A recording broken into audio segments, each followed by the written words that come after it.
And I have the privilege of welcoming Anna Schramski to the lectern this morning. Anna is one of our awesome youth, and she is a leader among her peers. And she comes this morning to share a word with you about her recent mission experience in Costa Rica. Anna? Good morning. This is the second time I've done this, and it's still really intimidating. But as he said, I'm Anna Schramski. I'm a rising junior at Cedar Shoals High School, and I've been a member here at Athens First ever since I can remember. Exactly 4 weeks ago, at this exact time, I was on a plane to San Jose, Costa Rica. I had no idea what to expect. I didn't even know exactly what we were going to be doing, or where we were staying, or before we got on the plane, even who was going. Being somewhat of a control freak, this was hard for me. But I allowed myself to let go and just let things happen as I knew God had planned them to. And I'm really glad I did. Our church has had a long-term relationship with the Methodist camp near Ciudad Quesada. Many of you have probably been there over the years, or at least heard about it. Lisa Shepard, a member of this church, who is in college at UGA, is currently interning there.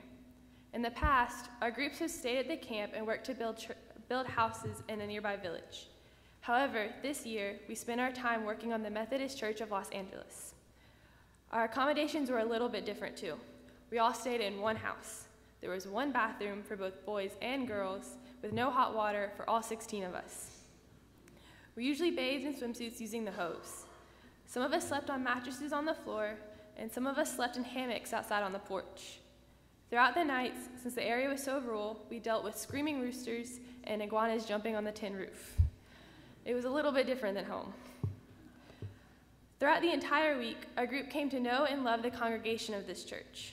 It was a little hard to cross the language barrier, but we were able to communicate. During our stay, some of the projects we completed included buying and helping to tile the floor in the fellowship hall, painting the entire roof, brushing and repainting the many metal bars that existed instead of windows, painting the backside of the fellowship hall, and welding some metal bars for the ceiling. However, one of the most meaningful parts of the trip for most of us was the interaction with their youth group. Judy, their youth leader, is one of the most dedicated people I've ever met. She hasn't finished high school and is 22 years old. While we were in Costa Rica, the youth group celebrated its 1-year anniversary of existence. In that year, Judy grew her numbers from 6 youth to 80. We had the opportunity to attend youth group twice, and doing so opened our eyes to the possibilities of what could happen here with our youth group. These kids we met and came to know are so grounded in their faith, and they so openly and genuinely care for each other, pray for each other, and worship alongside each other. Yes, this happens in our youth group too, but it's just not quite the same. In Costa Rica, youth group is sometimes all these kids have. Youth group was not small, quiet worship either. We danced and screamed for a good 2 to 3 hours. And let me tell you, it was intense.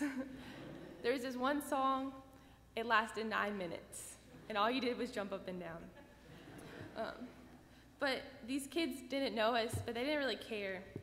They allowed themselves to completely connect with the Lord with us watching. One girl even fell to her knees and sobbed. This was the first time many of us had experienced this type of worship, and we were a little bit shaken. It's far from what we're used to, and it was in Spanish.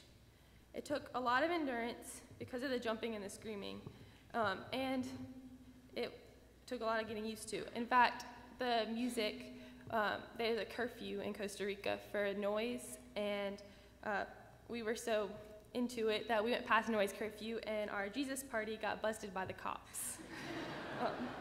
It's kind of crazy. The second time, however, we were all into it. It was our closing worship on the last night of the trip. There were lots of tears and hugs and prayers from our new friends, and again, lots of dancing. This time, however, we embraced the fact that we couldn't understand what was being said. The entire experience was beautiful because the language barrier didn't matter. We were all focused on one thing and one thing only. After experiencing this, we wanted to bring back pieces of it to our youth group. We want our youth group to be as grounded in the Bible as they were and teach ourselves how to fully make our lives ready for God to carry out his plan. We want to be able to love each other as incredibly as they loved and worship like they worshiped. If I could go back to Costa Rica right now, I would. It influenced my life in a way that I would never have imagined. I was humbled over and over by the way that some of these people had nothing, but were still so generous towards us. They were so genuinely happy They were so genuinely happy with what little they had. One afternoon, towards the end of the week, my devotional passage included Psalm 34:8. Taste and see that the Lord is good. How blessed is the man who takes refuge in him. After I read this, I looked around from where I was sitting on the porch. The sky was perfectly blue, and the wind was blowing just right. My paint crew and I had just finished painting the roof earlier that day, and everyone was sitting around relaxing a little. While looking at all of this, I just marveled at how good God is, that he could bring us all to this place together and teach us so much in so little time. I'm sure he taught all of my team members individual lessons throughout the week. I know he taught me multiple. But one of the major lessons was that through him we can make a difference. And we did. So with this, I encourage you to think about mission work. Of course, I highly recommend the Costa Rica trip, but it could be wherever you feel called.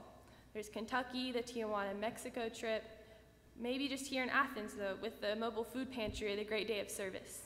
But I promise you, it's completely worth it, no matter what you choose to do. Thank you.